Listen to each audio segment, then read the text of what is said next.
The sky over Seoul turned dark at 3 in the afternoon. It was not clouds that blocked the sun. Giant ships hung in the air like metal mountains. They cast shadows over the entire city. People stopped walking and looked up. Cars stopped moving. Everyone stared at the impossible sight above them. Captain Hyun-woo was eating lunch in his office when the alarms started screaming.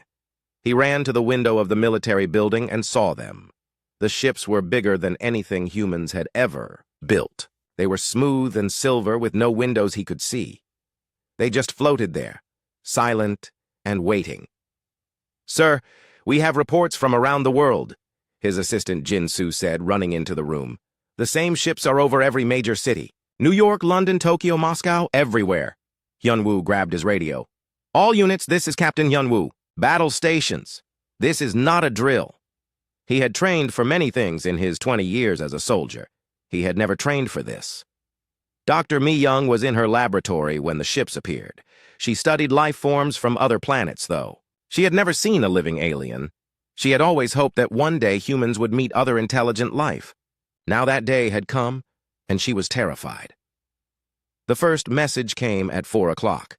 Every television, every radio, every phone in the world received it at the same time. The voice that spoke was strange. It sounded like metal scraping against stone. "People of Earth," the voice said. "We are the Velkari Empire. We have come to your world to collect workers. You will surrender your strongest people to us. If you do this, we will not harm the rest of you. You have 1 day to decide." The message ended. The world fell silent. President Kim sat in his underground bunker with his top military officers. General Park spread maps across the table. "We count 50 ships over our territory alone," he said. "Each one is the size of a small city." "What do they want with our people?" President Kim asked. "Slaves," said Dr. Mi-young, who had been called to the meeting. "Based on their message, they want to take humans to work for them. This has probably happened before, on other worlds." "Can we fight them?" the president asked. General Park shook his head. "Our missiles bounced off their ships. They have some kind of shield. Our best weapons do nothing to them." But Captain Hyun-woo stepped forward. "Sir, with respect, we cannot just give up. These are our people, our families. We have to try something." The president looked tired. He was a good man who had never wanted to face something like this. "What do you suggest, Captain?" "We evacuate as many people as we can. We hide them. We study these aliens and find their weakness. Every enemy has a weakness." That night, the alien ships lowered smaller craft to the ground. They landed in parks and open spaces in every city. The smaller ships were still huge, each one the size of a building. Ramps opened, and the aliens walked out. Hyun-woo watched them through binoculars from a hidden position. The aliens were tall, taller than any human. Their skin was gray and looked hard like stone. They had 4 arms instead of 2. Their heads were larger than human heads, with big black eyes. They wore armor that seemed to be made of the same material as their ships. The aliens carried weapons that glowed with blue light. They moved in perfect formation, like they had done this many times before. They set up machines and barriers around their landing sites. They were preparing to stay. Dr. Mi-young studied video footage of the aliens from her hidden laboratory. "Look at how they move," she told her assistant Soo-jin. "They are confident. They expect no real resistance. They think we are weak." "Maybe they are right," Soo-jin said quietly. "Their technology is so much better than ours." "Maybe," Mi-young said. "But they do not know humans very well. They think technology is everything. They might be wrong about that."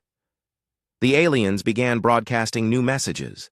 They showed images of other worlds they had conquered. Beautiful planets that now looked empty and dead. They showed races of aliens that had once been proud and free.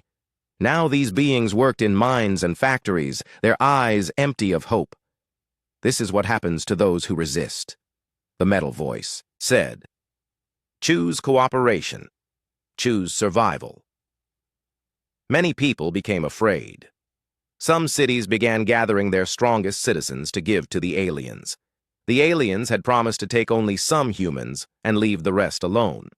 Some leaders believed this promise. But in Seoul, Captain Hyunwoo met with a group of soldiers and civilians who refused to give up. They gathered in secret in the subway tunnels beneath the city.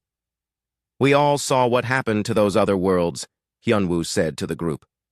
"They gave the aliens what they wanted. Now their worlds are empty. The aliens lied to them, just like they are lying to us." A young woman named Bo-ram stepped forward. She had been a police officer before the aliens came. "What can we do? Their weapons are too powerful. Their ships are too strong." "We learn," said Dr. Mi Young, who had joined the meeting. "We watch them, we study them, we find out how their technology works, and then we turn it against them." An old man named Woo Jin spoke up. He had been an engineer before he retired. "In the war against Japan, our grandparents fought with simple weapons against a stronger enemy. They won because they never gave up, because they were fighting for their homes." "This is different," someone said. "These aliens have technology we cannot understand." "All technology can be understood," Mi Young said firmly. "I have spent my life studying impossible things. These aliens are not gods. They are just another species. And every species has weaknesses." The meeting ended with a plan. They would not surrender. They would not cooperate. They would fight, even if it seemed hopeless. They would find a way to send the aliens away from Earth. Outside, the alien ships hummed quietly in the dark sky. The Velkari soldiers patrolled the empty streets. They had conquered 47 worlds before Earth. Each conquest had followed the same pattern: fear, surrender, cooperation, and finally complete control. But as the aliens prepared for another easy victory, they had no idea what they were about to face. They had studied human technology and human history. They knew humans were a young species with primitive weapons. What they did not know was that humans had something the other species had lacked. Humans had the ability to look at impossible odds and say no. They had the strength to fight when fighting seemed useless. They had the will to protect their families no matter what the cost. The aliens had come to Earth expecting to find another group of weak beings to enslave. Instead, they had found humans. They would soon learn the difference. As morning came, the real war was about to begin. The first week after the aliens arrived changed everything. The Velkari had landed their ships and begun setting up camps in every major city. They called them processing centers, but everyone knew what they really were. Prisons. Commander Kilthara stood in the main ship above Seoul and looked down at the humans below. In his long life, he had conquered many worlds. This one would be no different. The humans were young and weak. Their weapons could not hurt Velkari ships. Their technology was primitive. This would be easy. "Report," he said to his assistant, Vel Knox. "The processing centers are ready, Commander. We can begin collecting specimens tomorrow. The humans in most cities are cooperating. Some are even bringing their people to us willingly." Kilthara nodded. This always happened. Fear made the conquered species give up hope. Begin with the strongest ones. Take the young adults first. They will work. Longest in the mines. Down in the city, the aliens had built their first processing center in the old Olympic Stadium. They surrounded it with energy barriers that glowed purple in the dark. Human soldiers had tried to get close, but the barriers burned anyone who touched them. Dr. Mi-young watched from a hidden camera as the first humans were brought to the center. Many came willingly, believing the alien promises that their families would be safe. Others were captured by alien soldiers who hunted them through the streets. The aliens tested each human they caught. They measured their strength, their health, their intelligence. They put strange devices on their heads that seemed to read their thoughts. The humans who passed the tests were put in holding cells. The others were released. "They are choosing carefully," Mi-young told Captain Hyun-woo over their secret radio. "They want specific types of people, strong, young, intelligent. They are building an army of slaves." Engineer Dong-hyun was one of the first to be captured. He had been trying to fix the power lines that the alien ships had damaged when they landed. 3 Velkari soldiers surrounded him before he could run. The aliens put metal bands around his wrists and ankles. The bands glowed with the same purple light as their barriers. When Dong-hyun tried to break them, pain shot through his body like lightning. He fell to his knees, gasping. "Do not resist," one of the aliens said in broken Korean. "Resistance brings pain. Cooperation brings survival." They dragged him to the processing center. Inside, hundreds of other humans sat in glowing cages. The cages were made of the same energy as the barriers. There were no bars to break, no locks to pick, just walls of light that burned if you touched them. Dong Hyun was put in a cage next to a young woman who looked terrified. Her name was Jin-ah, and she had been a chemistry student before the aliens came.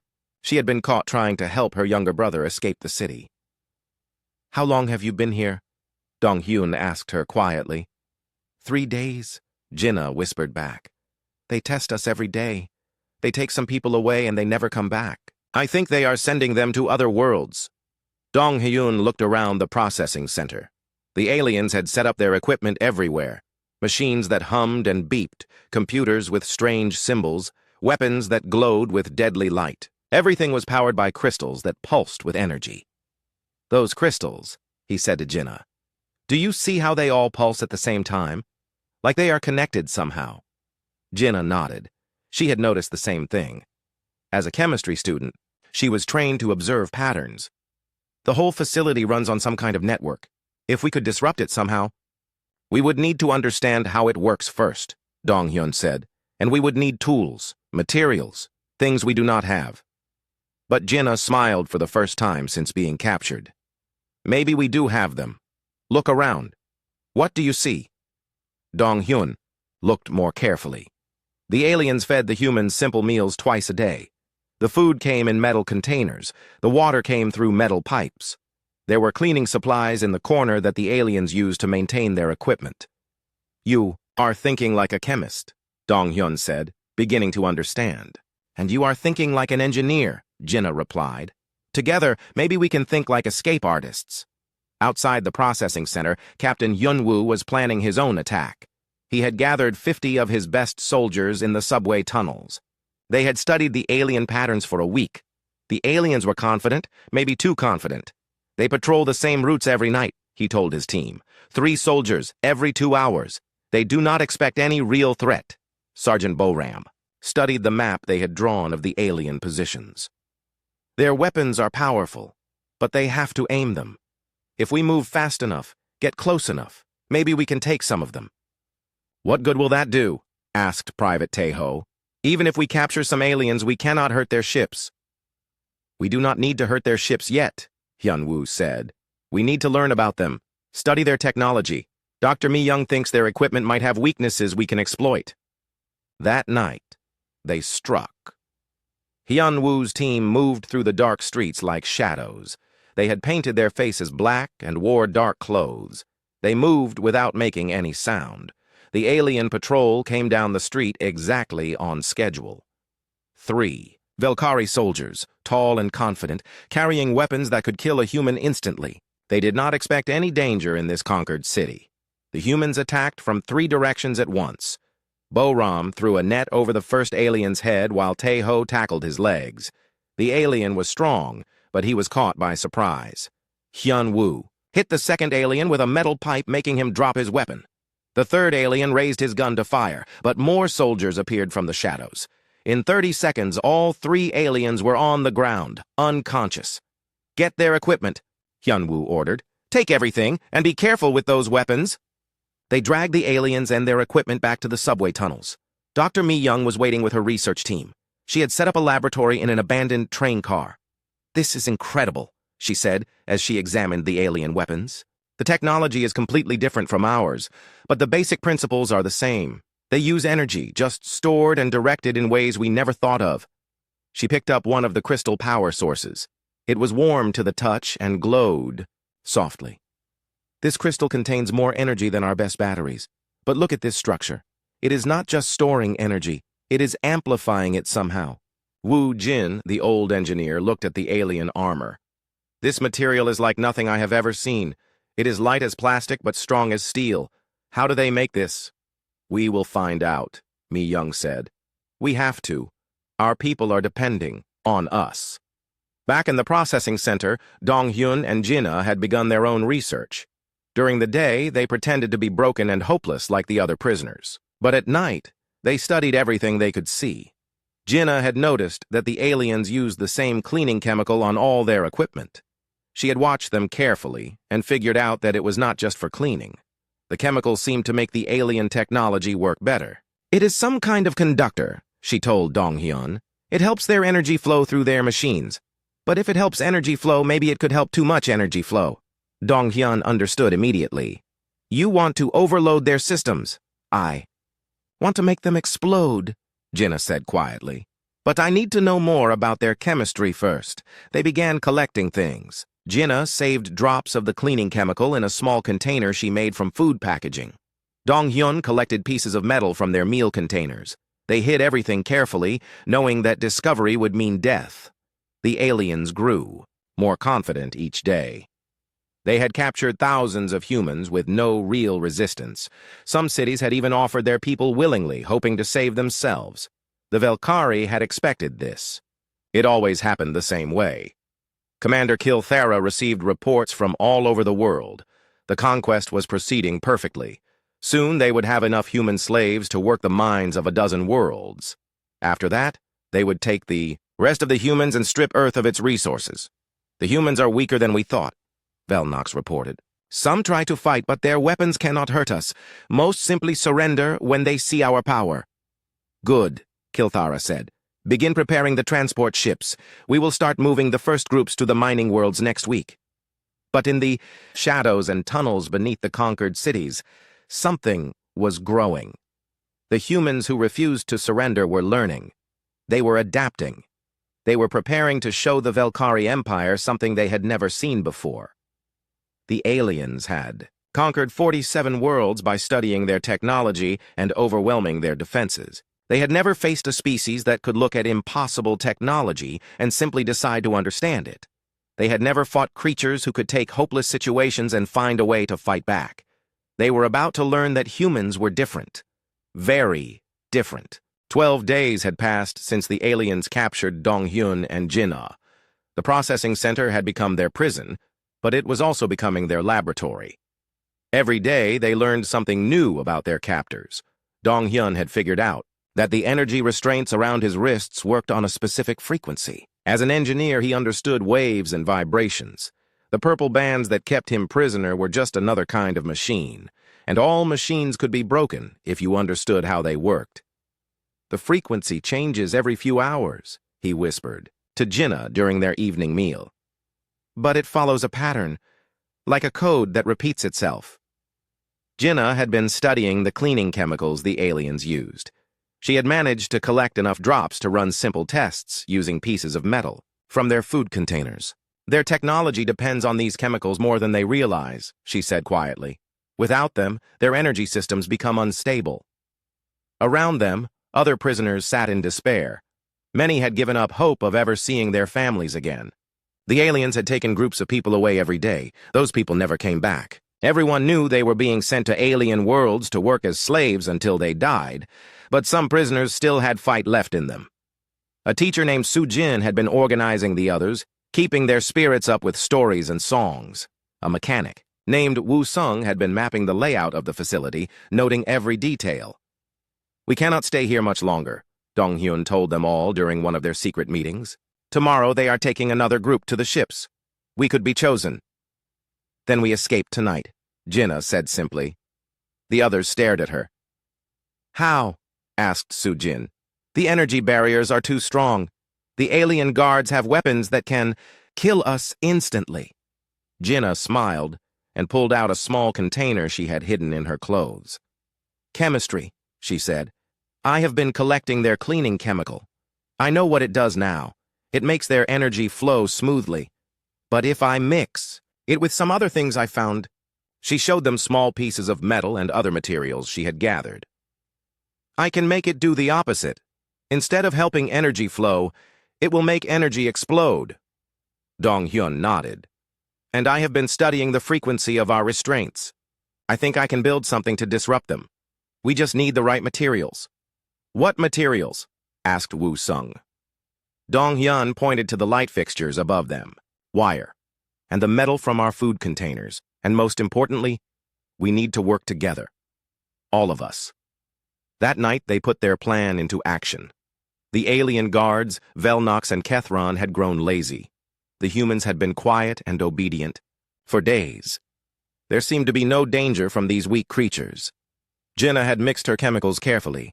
She had created a paste that would react violently with the energy crystals that powered the facility. She spread it on the main power conduit while the guards were not looking. Dong Hyun had built a crude frequency generator from pieces of wire and metal.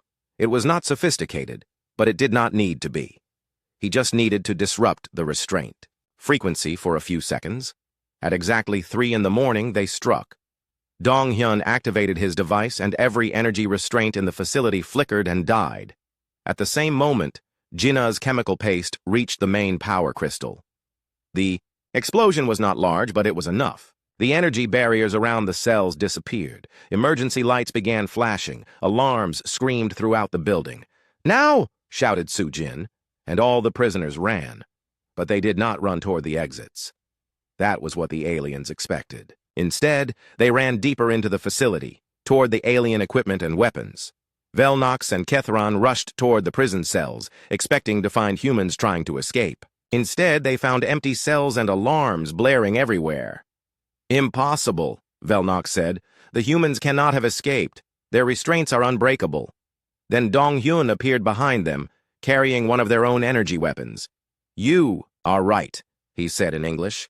"They were unbreakable, but we broke them anyway." The weapon fired, and both guards fell unconscious. Jinnah and the others quickly grabbed more alien equipment.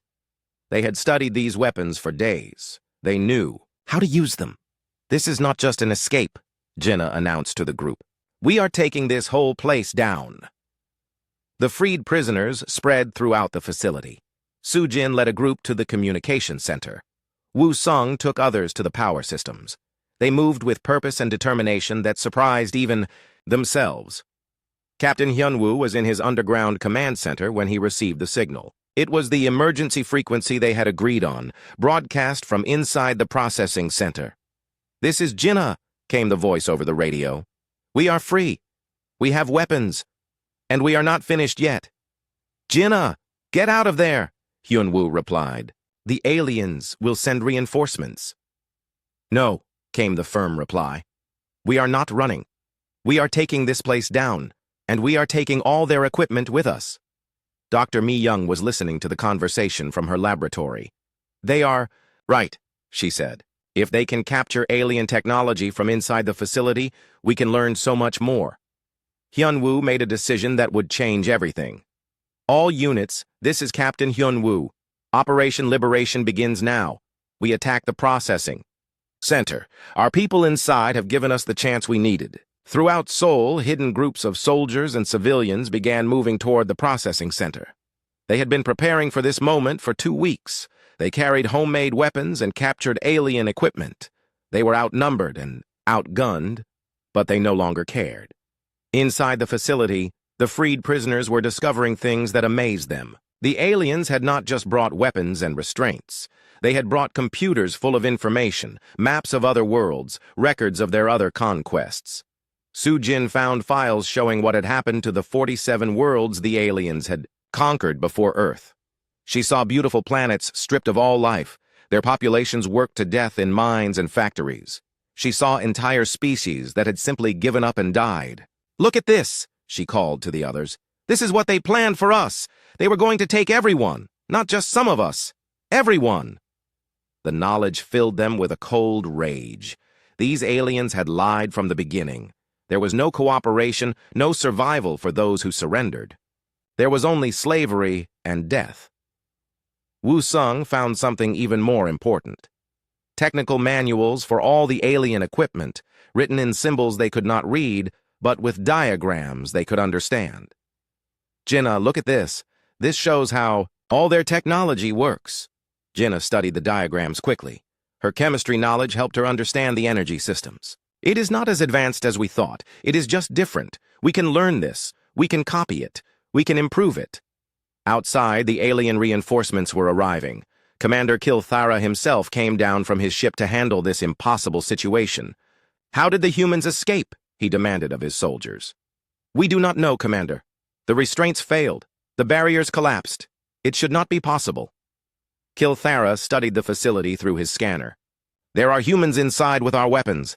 This has never happened before. The primitive species never learned to use our technology. Orders, Commander? Seal the facility. Use gas to knock out everyone inside. We will sort out what happened later.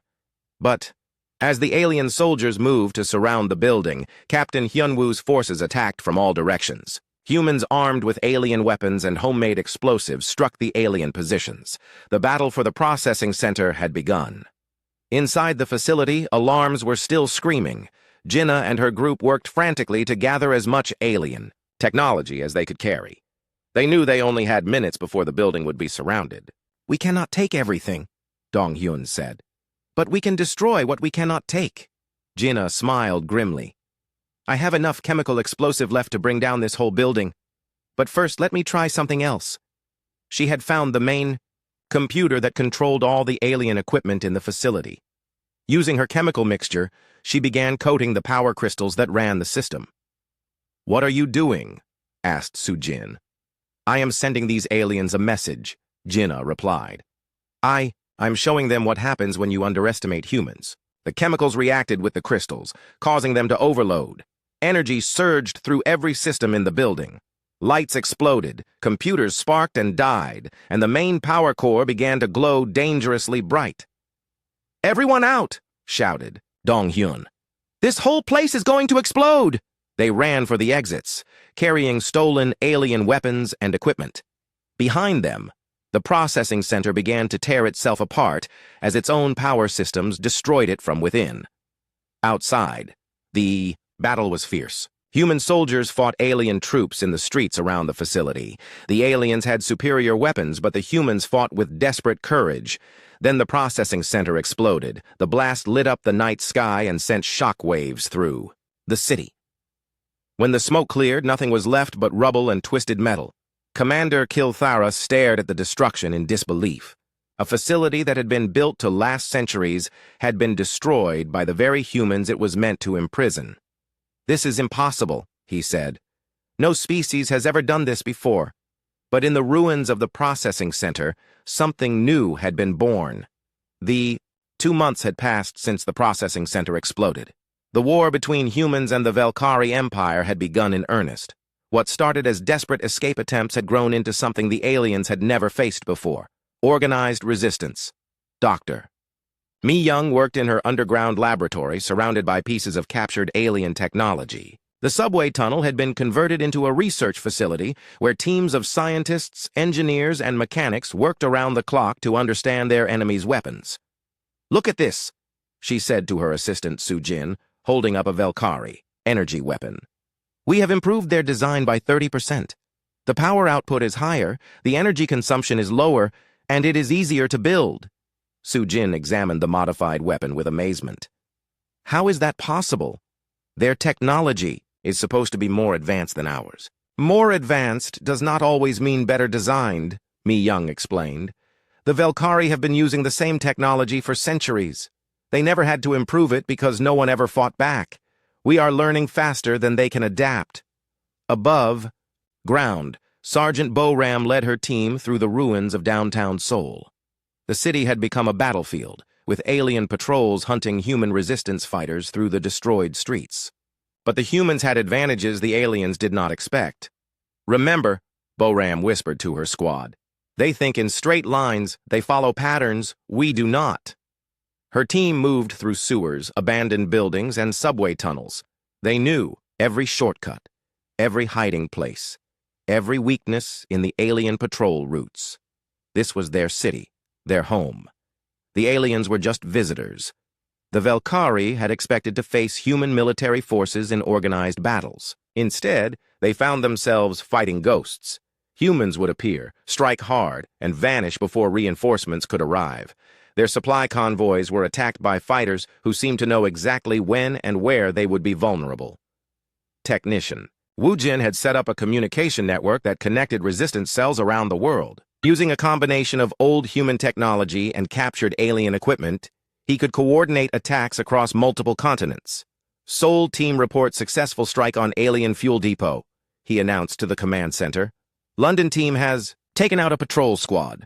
Tokyo team has captured another alien vehicle." Captain Hyunwoo studied the map on the wall.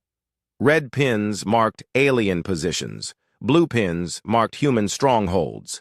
The aliens still controlled most of the major cities, but the blue pins were spreading. They expected us to surrender after they destroyed our governments, he said to his officers. They do not understand that we do not need governments to fight. Every human is a potential soldier. The resistance had learned to make weapons from anything they could find. Engineer Dong Hyun had taught dozens of teams how to build explosives from household chemicals. Chemistry student Jinna had developed new compounds that could destroy alien equipment. Teacher Sujin had organized civilian networks that gathered intelligence and moved supplies. But the aliens were learning too. Commander Kil Thara had received new orders from the Velkari High Command. The easy conquest they had expected was turning into a costly war. The humans are more dangerous than our initial assessment indicated, he reported to his superiors over quantum communication. They learn quickly, they adapt, they refuse to accept defeat, even when facing impossible odds. Impossible, came the reply from the Velkari capital. No primitive species has ever resisted this long. Increase the pressure. Begin termination protocols for all captured specimens. Kilthara hesitated. The termination protocols meant killing human prisoners instead of keeping them for slave labor. It was a waste of resources, but it might break human morale. Understood, he finally replied. Beginning termination protocols. The news reached the resistance through their spy networks. Humans working as forced laborers in alien facilities had risked their lives to send messages. The aliens were planning to execute all their prisoners. Dr. Mi Young called an emergency meeting of all resistance leaders. We cannot let this happen, she said. We have to accelerate our plans. What plans? Asked Boram. We are not ready for a major assault on their ships. No, but we are ready for something else, Mi Young said. She activated a holographic display that showed the structure of Velkari technology. We have learned something important about their power systems. They all operate on the same frequency network. Dong Hyun leaned forward, studying the display. You mean if we could disrupt that network? Their entire technology base would fail, Mi Young finished. Weapons, shields, life support, everything. But it would require perfect coordination. Every resistance cell in the world would have to act at exactly the same time. Wu Jin was already working on his communication systems. I can coordinate a global signal, but we would need devices in every major city. Devices that could generate the right frequency to disrupt their network. How long do we have? Asked Hyun Woo. According to our intelligence, they begin executing prisoners tomorrow, Boram replied grimly. Then we work all night, Mi Young said. Everyone who can build, repair, or fight needs to be ready by dawn. Throughout the night, resistance cells around the world worked frantically. In London, survivors built frequency generators in abandoned underground stations. In Tokyo, engineers modified captured alien equipment in hidden factories. In New York, fighters prepared for the largest coordinated attack in human history. Jinna had been working on something special. She had discovered that certain chemical compounds could amplify the frequency disruption effect. If we can get these chemicals into their main power systems, she explained to her team, the disruption will be permanent. They will not be able to repair it. But getting close to the alien ships would be nearly impossible. The Velkari had learned to be more careful after losing several facilities to human attacks. Their ships were heavily guarded, surrounded by energy barriers that could kill anyone who approached. We need a distraction, said Hyun-woo. Something big enough to draw all their attention away from their ships. Boram smiled grimly. I have an idea, but you are not going to like it. Her plan was simple and dangerous. Every resistance fighter in Seoul would attack the main alien command center at the same time. It would be a suicide mission for most of them, but it would force the aliens to concentrate their defenses in one place. While the battle raged at the command center, small teams would sneak aboard the alien ships and plant Jinnah's chemical devices. When the global frequency attack began, the chemicals would ensure that the alien technology could never be repaired. It is too risky, Hyun-woo argued. We will lose too many people. We are going to lose people anyway, Boram replied. But this way, their deaths will mean something. This way, we can win.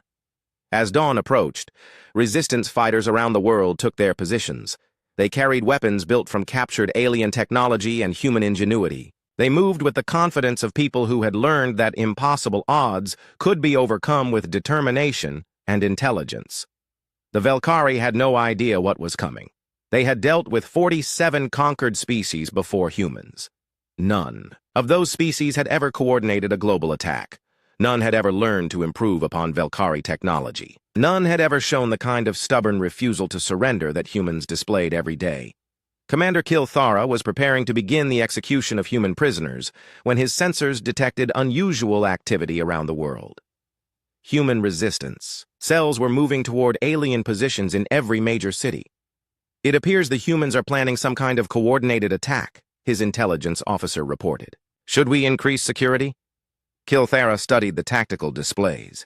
The humans were attacking everywhere at once, but their forces were small and poorly equipped. Let them come, he said confidently. They will learn the price of defying the Velkari Empire. But as the first human attacks began, Kilthara started to realize that something was different about this assault. The humans were not trying to win territory or capture facilities. They were targeting specific systems, specific technologies, with knowledge that should have been impossible for them to possess. In Seoul, Boram led her fighters against the alien command center. Energy weapons blazed through the morning air as humans and aliens clashed in the streets. The aliens had superior firepower, but the humans fought with desperate courage and tactical intelligence that surprised their enemies. While the battle raged, Jinnah and her team slipped through the chaos toward the main Velkari ship. They carried chemical devices that could destroy alien technology from within. Getting to the ship would be almost impossible. Getting inside would be nearly suicidal. But they were human. They had learned that impossible just meant difficult, and they had something to fight for that the aliens could never understand. The freedom of their species. Around the world, the resistance was striking back. For the first time since the invasion began, humans were not just surviving. They were attacking. They were showing the Velkari Empire that Earth would not surrender, without a fight that would cost the aliens everything they had. The moment the Velkari began executing human prisoners, something changed across the entire planet. It was not just anger or fear. It was something deeper, something the aliens had never encountered in their centuries of conquest. It was the moment an entire species decided that death was better than slavery. Dr. Mi Young had made her greatest discovery in the hidden laboratory beneath Seoul. She had been studying captured Velkari technology for weeks, taking apart their weapons and power systems piece by piece. What she found changed everything. Their entire technology is based on crystalline resonance, she explained to the emergency meeting of resistance leaders. Every device, every weapon, every ship operates on the same quantum frequency. But here is what they do not know about their own technology. She activated a recording device that played the sound of human voices singing in harmony. On her instruments, the frequency meters began to spike wildly. Human voices, when coordinated properly, can produce the exact frequency needed to disrupt their systems. We do not need complicated machines or rare materials. We just need people who can sing together. Captain Hyunwoo stared at the readings in disbelief. You are saying we can destroy their technology by singing? Not destroy, Mi-young corrected. Overload. If enough humans sing the right frequency at the same time, every Velkari device on the planet will shut down simultaneously. Teacher Soo-jin had been organizing civilians for months. She understood the power of coordinated human action better than anyone. How many people would we need? At least 10 million, Mi-young replied. Spread across the world, all singing the same note at exactly the same time. The room fell silent. 10 million people was a massive number. Getting them all to coordinate would be nearly impossible under normal circumstances.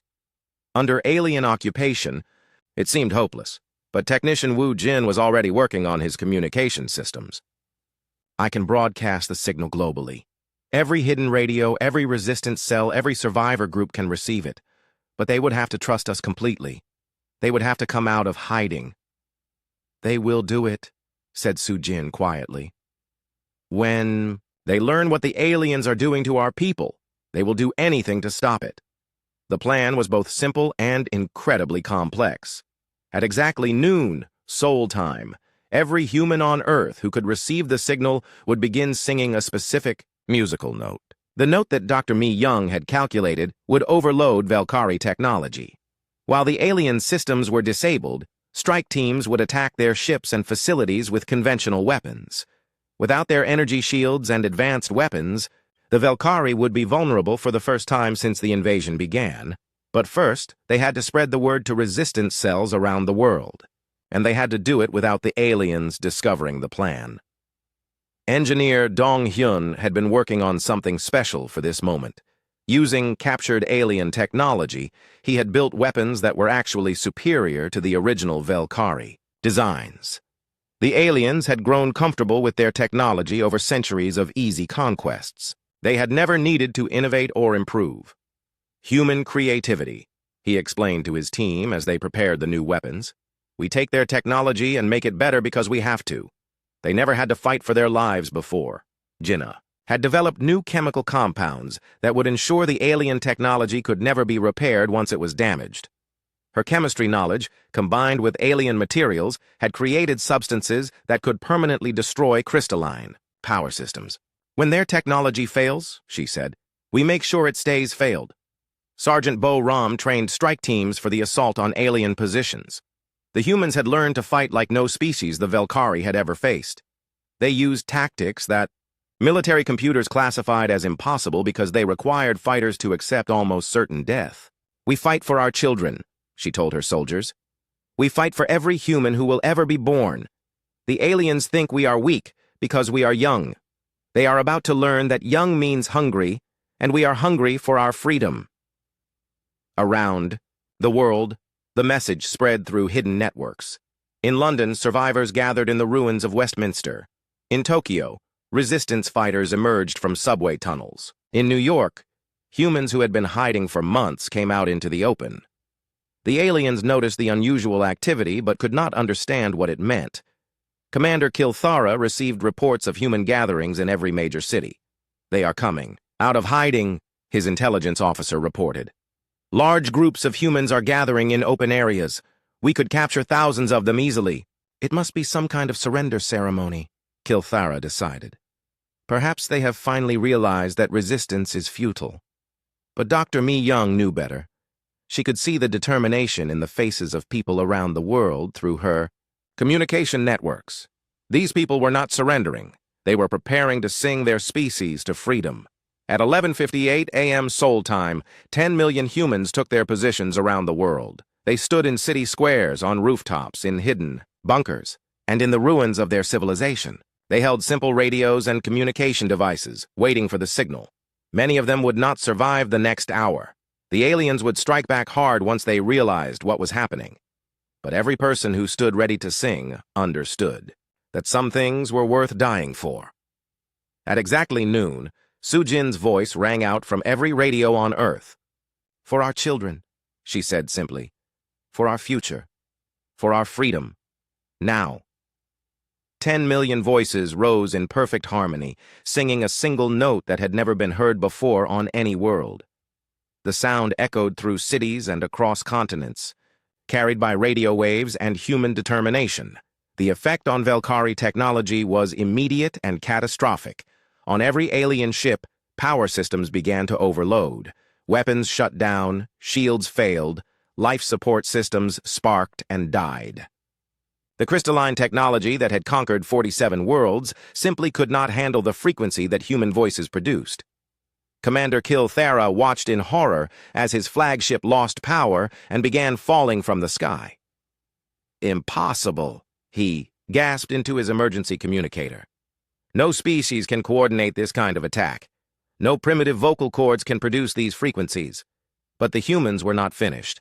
As alien technology failed around the world, strike teams attacked, with weapons that worked better than the originals. Jinnah's chemical compounds ensured that damaged alien systems could never be repaired. Bo-Ram led her fighters in an assault on the main alien base in Seoul. Without their energy weapons and shields, the tall gray aliens found themselves facing humans armed with superior versions of their own technology. You came here for slaves, Bo-Ram shouted as her team overwhelmed the alien positions. You found humans instead. Around the world, similar scenes played out. Humans who had been hiding running and dying for months, finally had their chance to strike back. They fought with the fury of parents protecting their children and the determination of a species that refused to be conquered. The singing continued for exactly 30 minutes. When it stopped, the alien invasion was over. Ships lay crashed in cities around the world. Alien soldiers surrendered or fled to emergency shelters. The mighty Valkyrie Empire, which had conquered nearly 50 worlds, had been brought down by voices. Dr. Mi Young stood in the ruins of Seoul and spoke into her radio to resistance cells around the world. This is Dr. Mi Young in Seoul. The alien technology has been permanently disabled. Their ships are down. Their weapons are destroyed. We have won. The response came from every corner of the planet. Cheers, tears, and voices raised in celebration. Humanity had faced the impossible and found a way to triumph. But in space, other Valkyrie ships had witnessed the destruction of the invasion fleet. They sent urgent messages back to the Empire's capital world. The humans were not the primitive species they had appeared to be. They were something far more dangerous. They were survivors. They were innovators. They were a species that could take any technology, any weapon, any advantage their enemies possessed, and make it better. They were creatures who would rather die fighting than live as slaves. The Valkyrie Empire, for the first time in its history, faced something that terrified them more than any weapon or army, a species that simply refused to be conquered. 4 months after the Great Singing, Earth was free. The Valkyrie invasion fleet lay in ruins across the planet.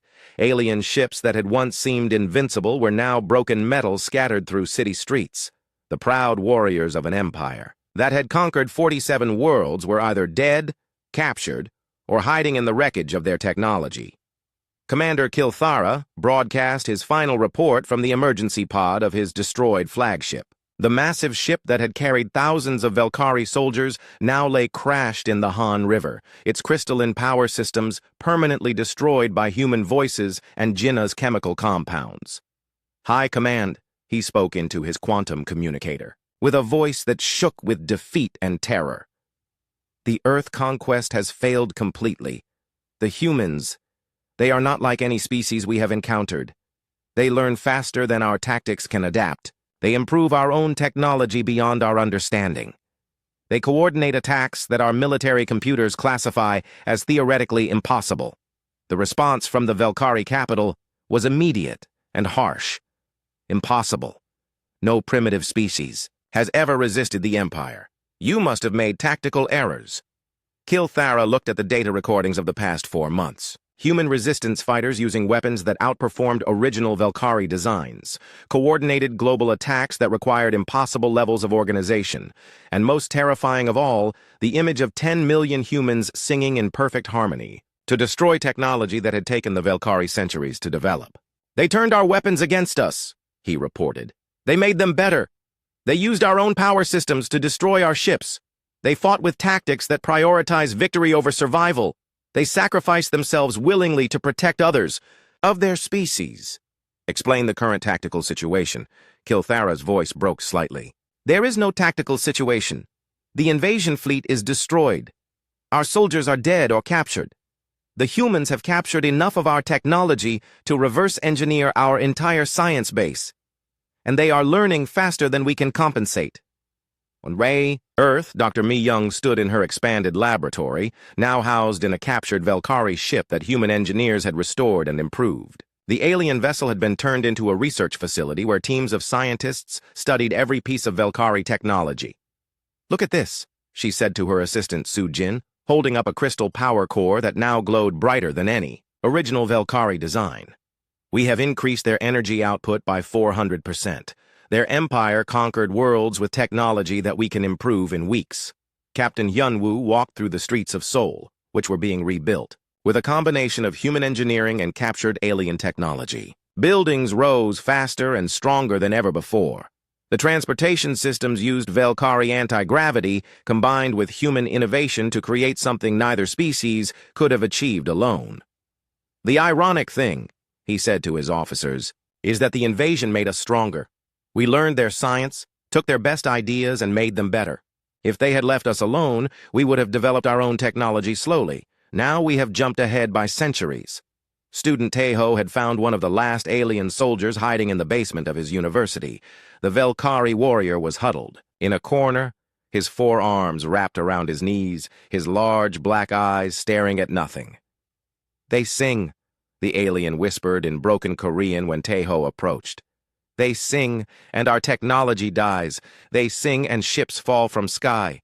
They sing, and empire falls." The alien had been listening to human music for days, terrified that the next song might somehow hurt him. He could not understand that humans sang for joy as well as for war. Around the world, similar scenes played out. Velkari soldiers who had survived the destruction of their technology were found in hiding, traumatized by their encounters with humanity.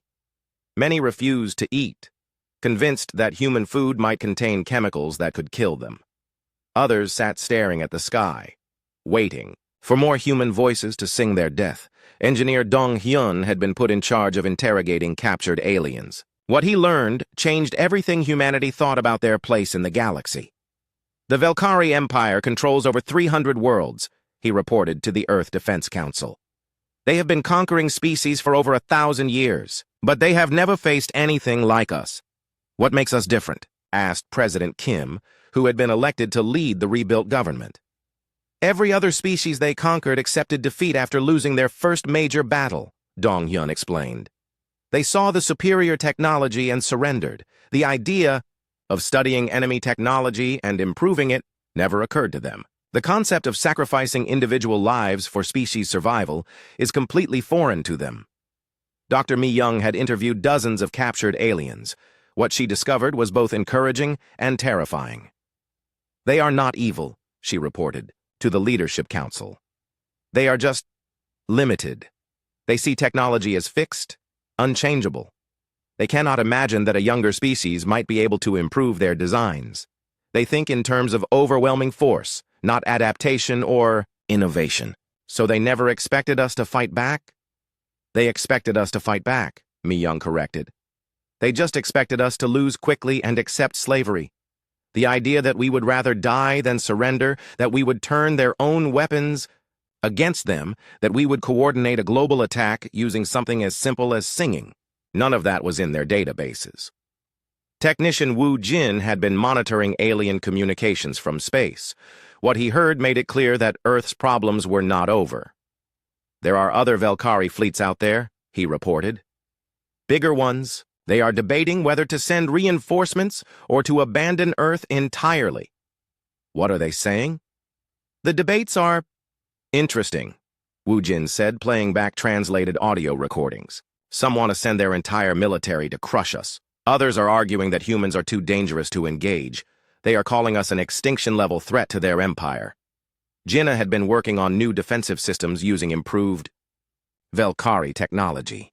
"Let them come," she said grimly. "We know their weaknesses now. We can build weapons they cannot imagine." But the final decision came from space itself. The Velkari High Command, after reviewing all the data from Earth, made a choice that shocked their entire empire.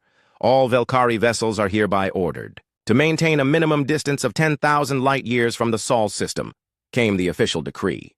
The species designation for humans is upgraded to extinction-level threat. Any vessel that approaches human space will be considered lost. Commander Kilthara received the message in his emergency pod as human rescue ships approached to capture him. "You do not understand," he transmitted to his fleeing empire. "They are not just dangerous to us. They will be dangerous to everyone. They learn too fast. They adapt too quickly. They fight too hard." But his warnings were ignored.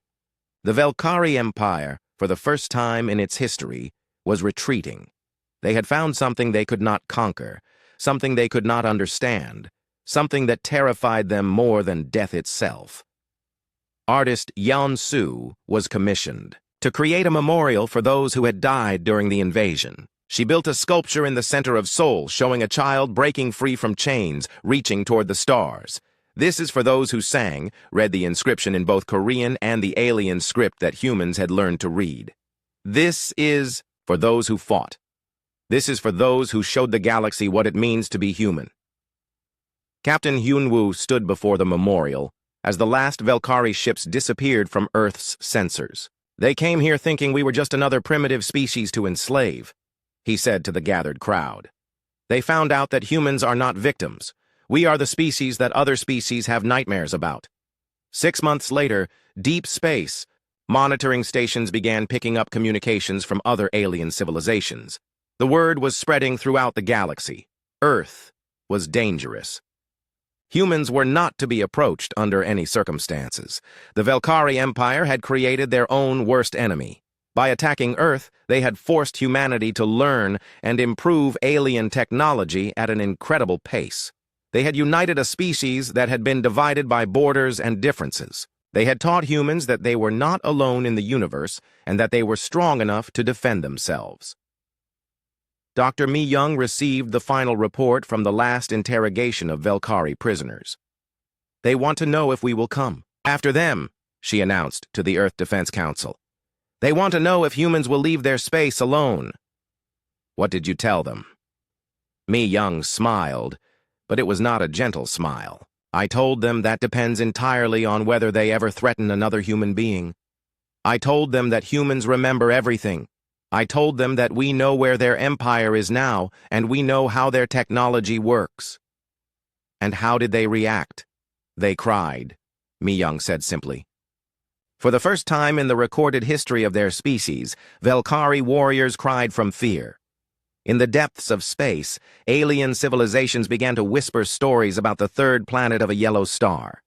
They spoke of creatures who could take any technology and make it better, who would rather die than surrender, who could coordinate attacks that spanned entire worlds. They spoke of humans, and they made sure to stay very,